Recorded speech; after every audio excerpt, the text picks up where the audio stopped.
So I have a podcast interview coming up. So I thought I would practice with this video here. So here we go. So the host will briefly introduce themselves and the podcast purpose. Welcome to the Eternal Warrior podcast, helping young people in their fight for self-mastery and sharing stories from the battlefront in the war against Satan and pornography. Today we have Simon Elam on the podcast. So Simon, tell us about yourself. Where are you from? What do you do for work? What do you like to do? Where are you into these days? All right, so I'm originally from Savannah, Georgia. Most of my family lives in Kentucky or Tennessee. I graduated from BYU, Idaho last July and moved out to Virginia to marry my wife, who was going to school there at SVU at the time. And now we're about to move to Nashville, Tennessee. I love Tennessee, and my wife has wanted to be closer to a big city for a while so she could pursue more acting and other creative opportunities. About my interests, I like music, which is actually how Natalie and I met. The first time we got together, we recorded a song together. And I actually, for one of my passion projects, I put together a virtual music festival with several other of my music friends that raised over $1,700 for Operation Underground Railroad.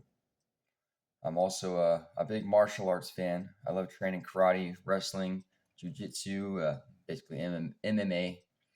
I love the physicality of it, and it just meshes extremely well with the way I think. I've also noticed that training fighting helps me to make connections in the fight against Satan and pornography, as you said. That's awesome, Simon. So, when did you first get exposed to pornography? What did you try in your efforts? How did you get started with life-changing services? And what has helped you to maintain sobriety? Okay, well, I must have been around 11 or 12 years old. I saw something on a school computer from an innocent search. I was trying to find a cool picture of planets or stars or something for my user screen backdrop. And from there, it's probably a pretty similar story to many who've gone through this program. It opened up an addiction that I struggled with for my entire teenage years. And my entire teenage years. I hid it for a long time, but eventually I did confide in my parents and my bishop. I made very little progress, trying lots of different programs and services, mostly on my own, until a few years after my mission, I found a Facebook ad for life-changing services for Sons of Helaman and decided to try it out after buying the book, reading it a little bit. And I started with Mena Moroni because I was an adult at the time with a PWT, and wow, I immediately felt this huge sense of empowerment. I still had battles for sure, but for the first time in my life, I felt like it. I at least knew how I could start to fight back. It immediately started to transform years of shame and self-loathing into confidence and courage. I vested once, then I had a lost battle. Did that a couple times, as it seems to happen. And now, thankfully, I'm in a very good place. I do have to say, though, I still have battles. Though I meet with others as a PWT, I'm just as much in this war as anybody else. I hesitate to call myself a life coach or something like that because to me that sounds a little presumptuous, like I have it all figured out or something, which I don't. I'm your training partner as much as I am a mentor. What has helped me? So, what has helped me to win is honestly just continuing to do many of the things we come up with and practice in our PWT sessions.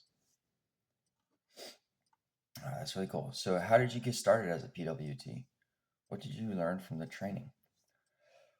So, big shout out to McCade, first of all. He was my PWT, my most recent PWT for a long time, and helped me so much as I was trying to get momentum moving forward. As I was working with him, I started to entertain the thought of becoming a PWT myself someday. Getting some more advanced training and getting paid for it eventually definitely appealed to me as I approached getting married and graduating school and all that.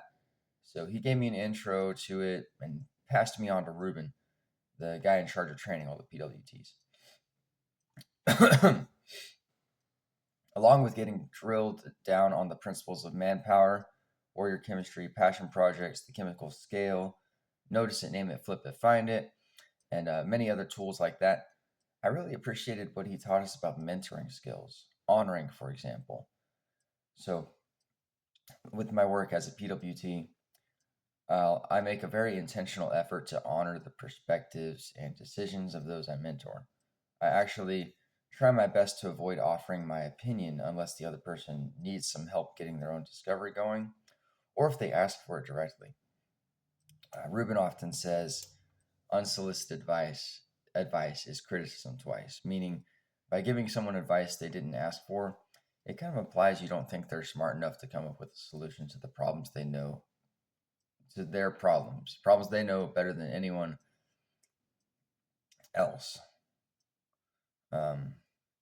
So even when I do offer an insight, I try to preface it by first asking for permission, saying, you know, can I share my observations or perspective on this? And sometimes they'll say, well, no, let me think through this for a second. But if they say, yeah, I'd love to hear your opinion, then I'll say, in my experience, this has been helpful. Or I see this happening with you in this battle. And then I'll add a little disclaimer. But your personal situation better than me or anyone else. So tell me more about what's going on. What does this help stir up some more possible ideas? In this way, I'm much more of a support in helping you accomplish your goals rather than trying to mold you into my goals. And I honor your ability to live your life how you want. That being said, there are 3 main goals I try to help you achieve when you work with me as a PWT. I want you, 1, to create space from destructive beliefs and behaviors. 2, to refocus on your true values. And 3, to build passion in your life for becoming the kind of person you want to be.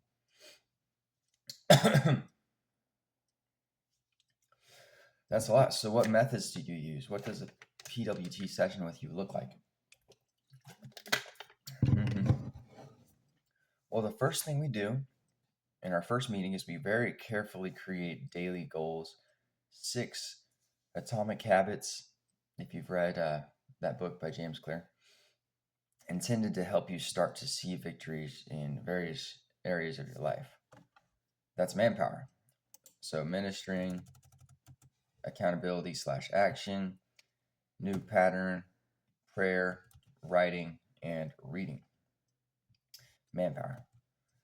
And all these goals can be extremely powerful in creating space, refocusing, and building passion in your life. As we meet weekly, moving forward from there, we follow a reflect, discover, plan, act format. We start by sparring to give you a chance to practice responding to common attacks on manpower. We then reflect on victories and hard battles from the week, identifying attacks used by the adversary. We'll then discover truths and battle strategies and make a plan. And then we'll finish with what I call positional sparring, having you practice your fighting strategy for anticipated challenges with some resistance, which I would love to talk about sparring more. It's a really cool concept. Honestly, I think it's one of the best practices that Life Changing Services does.